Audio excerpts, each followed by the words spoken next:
Life is so unpredictable. মানুষ আজ আছে কাল না, এটা আমাদের চরম বাস্তব কথা।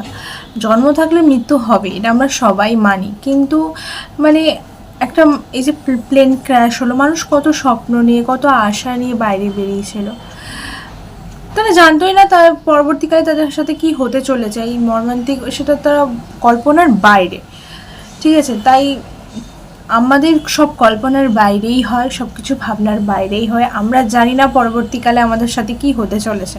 তাই আমরা যতদিন আছি ততদিন আমরা সবার কাছের মানুষকে নিয়ে ভালো থাকবো, এমনকি শত্রুরও ভালো চাইবো, সবাইকে নিয়ে মিলে মিশে একসাথে থাকবো। আর এখান থেকে এটাই শেখার যে ঈশ্বর যেখানেই যাব, ঈশ্বরের উপর আমরা ভার দিয়ে দেবো। ঈশ্বর ছাড়া, মানে উনি ছাড়া আমরা এক পাও চলতে পারি না। ঠিক আছে, ওনার ইচ্ছাতেই সব কিছু হচ্ছে। আমাদের থ্যাঙ্কফুল থাকা উচিত যে আমরা এতক্ষণ পর্যন্ত সুস্থ স্বাভাবিকভাবে আছি। অনেকেই এই নতুন দিন, অনেকেই নতুন সকাল দেখতে পায় না। অনেক পরিবারের লোকজন, আমরা যে দেখতে পাচ্ছি আমাদের পরিবারের লোকজন যে ঠিক আছে, সুস্থ স্বাভাবিক আছে, তার জন্য ঈশ্বরের কাছে অনেক অনেক ধন্যবাদ।